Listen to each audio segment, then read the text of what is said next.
fruity pie. Oh, she stopped saying it. That damn dog is a fruity pie. God damn it. Kenny goddamn fruity pie. Steve goddamn fruity pie. All the that's the name of the damn black Barbie. The black boy Barbie. His name is Steve. California Steve. That's his name. Yeah, everybody know that. Black Barbie named California Steve. He's a punk. He's actually Ken's boyfriend.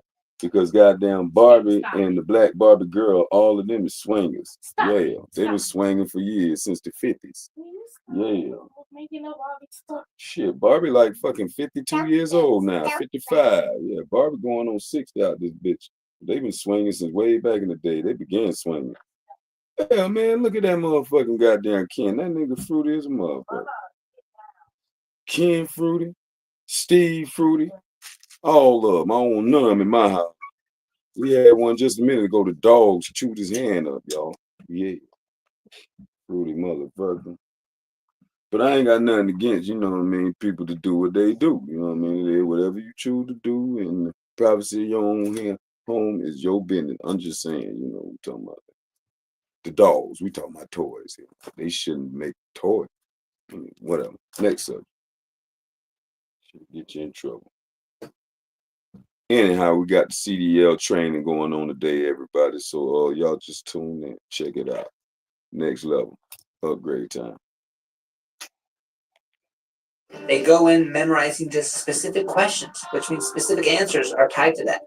But the problem is DMV can switch one word and everything's different. So it's time to actually teach you the proper way to think about this stuff, give you the real knowledge. And this is going to be a sample of what you get if you become an actual student here at Driving Academy. And like I said, we're the best in the country. So let's give you the best answers and questions for the CDL General Knowledge exam.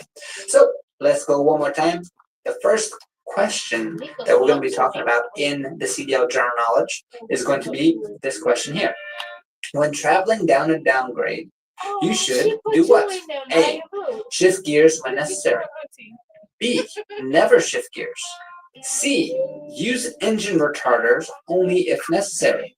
Or D, A and C. Well, let me pause it right there, write that down. Question number 1. This is the general knowledge test. When traveling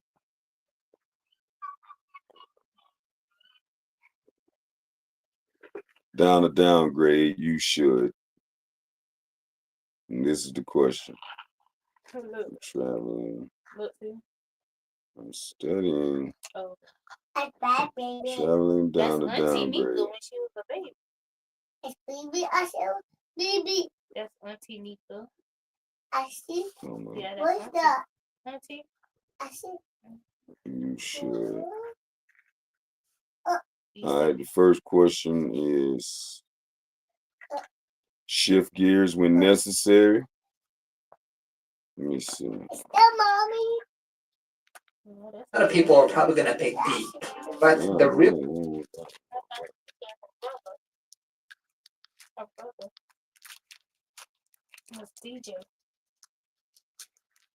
Indeed. Shift gears when necessary. Never do what? It won't. I got this shit on the screen. I can't see. Answer here is going to be never shift gears.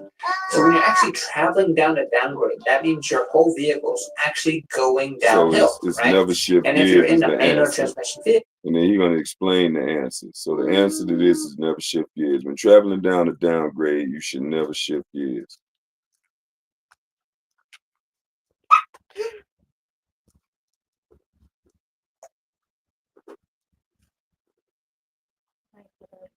Okay.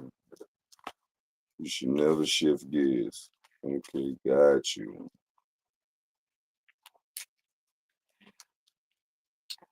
Work for me. So we get the question, and then we get the answer. So when traveling down a downgrade, you should never shift gears. And then he explained to you why. Let me see. The way it should work is, as you're traveling uphill, you want... Let me understand why. A and C. Well, a lot of people are probably. Let's go back to it. Him asking the question. Here, when traveling down a downgrade, you should A, do what? A, shift gears when necessary. B, never shift gears. C, use engine retarder only if necessary. D, or D, both A A and C. C. Well, a lot of people are probably going to pick D, but the real answer here is going to be never shift gears. So when you're actually traveling down a downgrade, that means your whole vehicle is actually going downhill, right?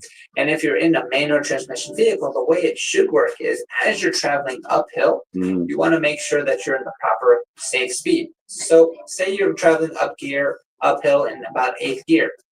The rules are by the time you go downhill, you want to make sure that you go to 1 gear lower than the gear you climbed up, which means that you're going to be in 7th gear on the way down.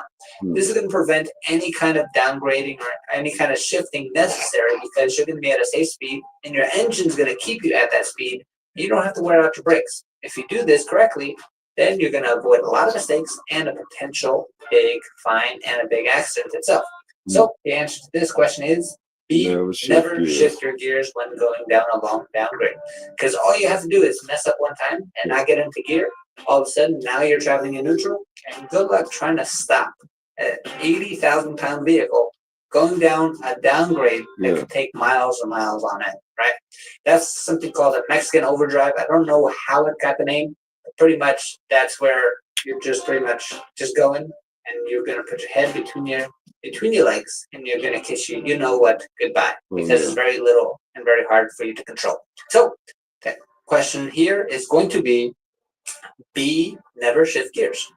All right, next question. When going down long or steep downgrades, you should always, so similar question asked a different way, and the answers that we have is use only your trailer brakes. Same question asked a different way. When going down a long or steep downgrade, you should always.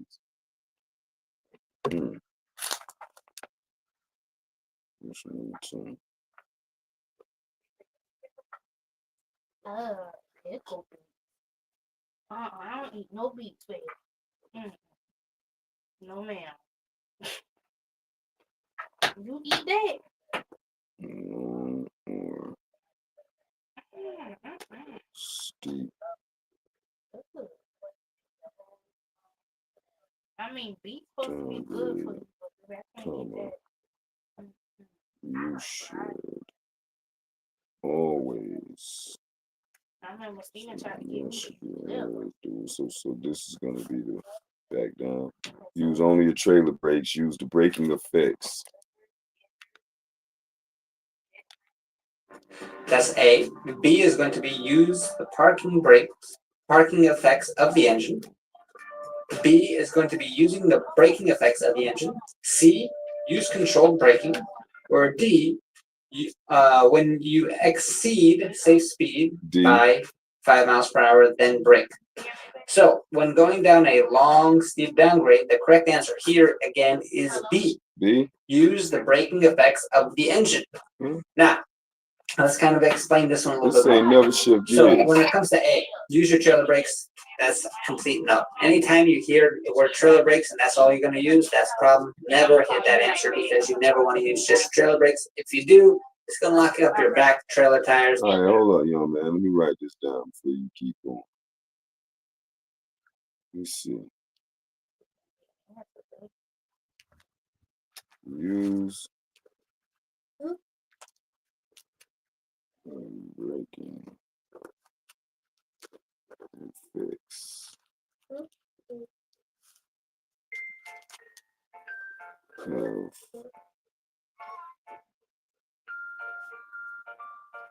of the engine. Yeah. That nigga born there. What stay fly at? Y'all boy drive these motherfuckers. What's up? Use the braking effects of the engine. And explain what the braking effect is. That's the answer. That's the answer.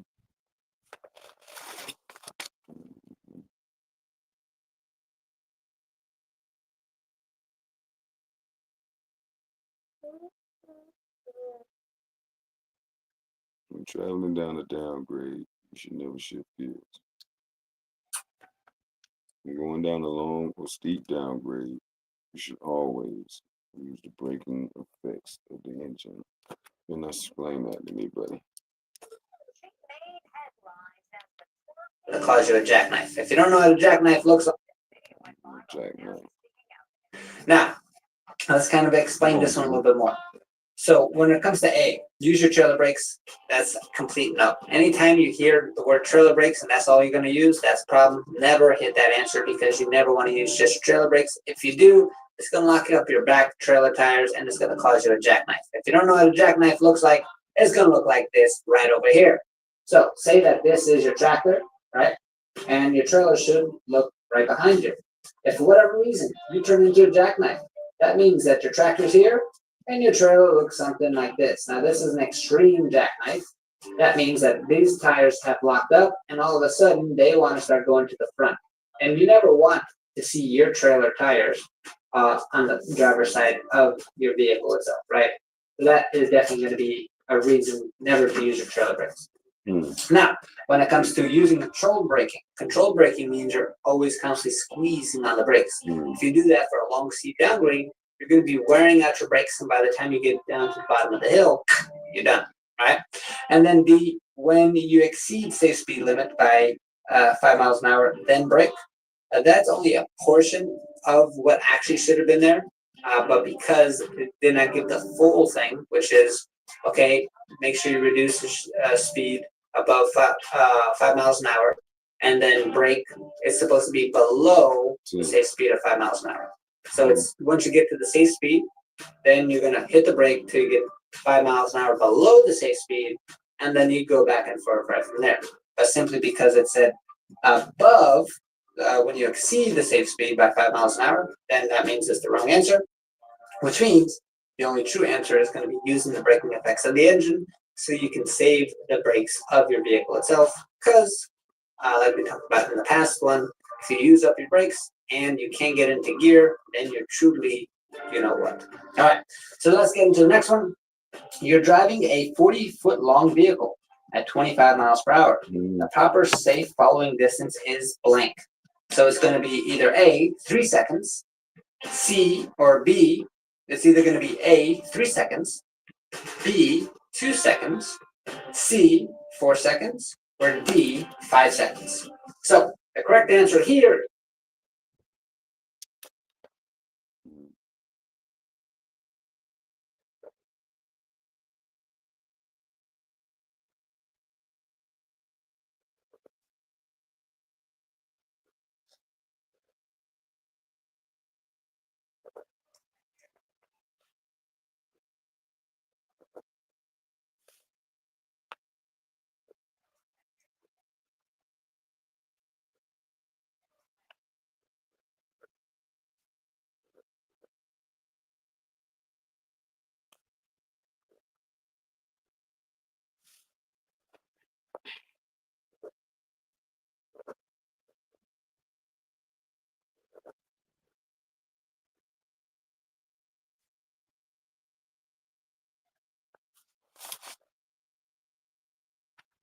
You're driving a 40-foot long vehicle at 25 miles per hour. The proper safe following distance is.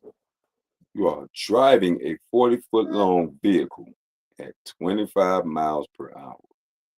The proper safe following distance is okay. Safe following. Gonna be 4 seconds. So let's talk about why it's 4 seconds. There's actually a formula that you'll learn, and when you become a student here, we'll actually teach you the formula over and over and over again. But it's pretty much this. Here we have a 40-foot vehicle, right? 40 foot long, and we are going, it says 25 miles per hour, 25 miles per hour. Now, when they ask you this test on the question, when they ask you this question on the test itself, that means that they can change the actual size of the vehicle, they can change the speed. Yeah. So you have to understand what the formula actually is. So this is what I was telling you about, actually knowing the knowledge before just memorizing the question and answer. Because say, for instance, they'll tell you, okay, 50-foot vehicle going 50 miles an hour. What do you do then? So this is how the formula works. For every 10 feet of your vehicle, it's going to equal 1 second. If you're going to go greater than, that's what this sign looks like. Oh, sorry, that's less than. Greater than is going to be, if you're going greater than 50 miles per hour, then you're going to add 1 second. So in this case, the vehicle is 40 feet long. So because for every 10 feet, we're going to add 1 second, and the vehicle is going less than 50 miles per hour, that means we're only going to be doing 4 seconds. If you have that information, now let me ask you another one. Say we have a 70-foot vehicle going 60 miles per hour. How many seconds of following distance do you need then?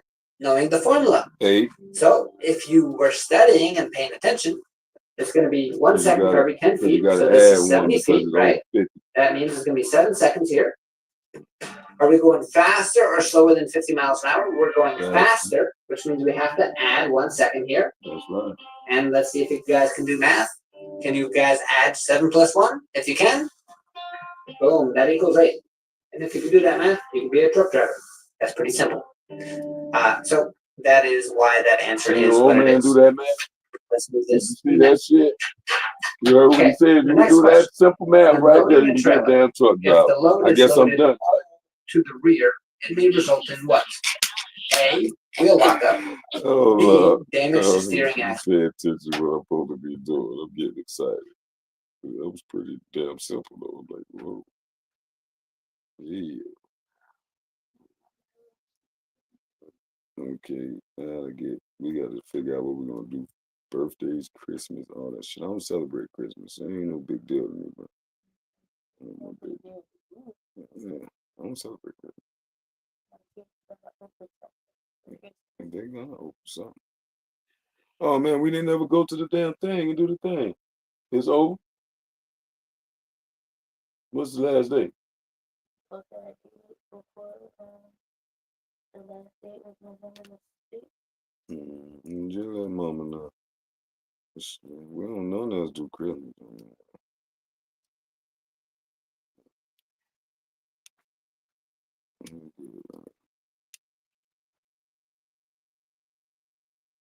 Oh yeah. Let me see. Look at my baby girl. She wasn't scared either. No, she just was looking at that. What the hell?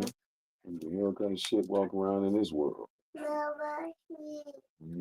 going to sleep? Oh, let her see.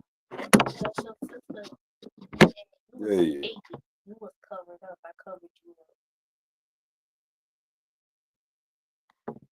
up. Yeah. Simple math, baby. That's you right here. Deuces. God be the glory. Level up.